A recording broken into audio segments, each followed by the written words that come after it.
تعالوا هنعمل مع بعض التومية الصيامي أو النباتي من غير بقى ولا لبن ولا زبادي ولا مايونيز، وهيطلع طعمها خطير. تعالوا بقى أقول لكم عملنا العظمة دي إزاي.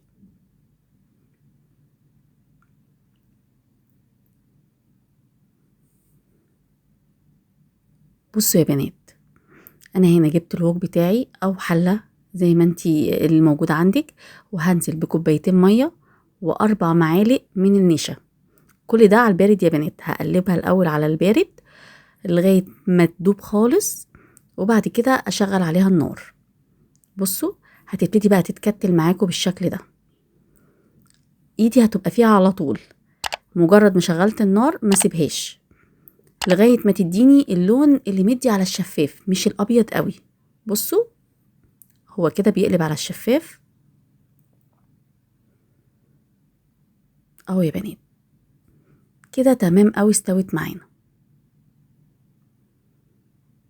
اطفي بقى النار عليها وانقلها في بولة او طبق واسع شوية، بس انا نقلتها في بولة بصراحة، وتحطيها في التلاجة. اهم حاجة تبرد خالص. هنا بقى جبت الكبة ونزلت بمعلقة صغيرة من الملح، وربع معلقة صغيرة من الفلفل الاسود، ونص معلقة صغيرة من الشطة والبابريكا، ونص كوباية زيت، ومعلقة صغيرة من التوم، ومعلقة صغيرة من هريسة الشطة. اللي مش عايزها سبايسي يا بنات ما يحطش ولا شطة ولا بابريكا ولا هريسة الشطة. وحطيت عصير ليمونة ومعلقة كبيرة خل. هضرب الخليط ده الأول كده، ونزلت بقى بالنشا بتاعتي. المفروض انها تكون ساقعة يا بنات، بس انا كنت مستعجلة جدا فما لحقتش تسقع في التلاجة، فحطيتها كانت دافية.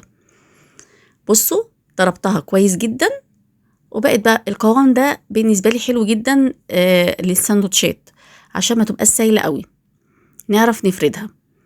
بس هي عشان دافية هتتكتل، وكل ما تتكتل عادي ما يجراش حاجة، تقدري تضربيها تاني بشوية مية صغيرين. بصوا يا بنات اهو بالشكل ده كده فردتها. ده عيش سوري، فردت عليه التومية بتاعتي، ونزلت بشوية كده كابوتشا، وشوية بقى بطاطس محمراهم، شاورما فراخ لحمة، بس طبعا عشان دي صيامي احنا عملناها بالبطاطس. وده كده خيار مخلل، انا مخللاه في 5 دقايق يا بنات. هبقى انزل لكم الطريقة بتاعته، سهلة جدا. بس كده، عايزة تحطي اي صوص تاني زي ما انت تحبي، اللي تحبيه حطيه. بس واقفل بقى العيش السوري بتاعي بالشكل ده، واعمل بقى واحد تاني واقفل.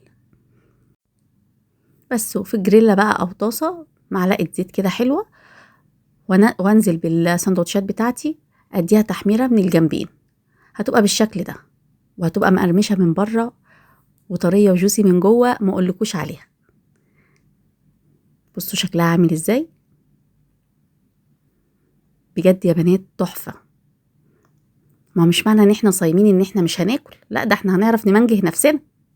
واهم حاجه يا بنات زي ما قلت لكم، لو كنتوا مستعجلين زي على التوميه وعملتوها سخنه، لما تتكتل معاكي شويه تقدري تخفيها، تضربيها بشويه ميه ساقعين، هتبقى معاكي خطيره.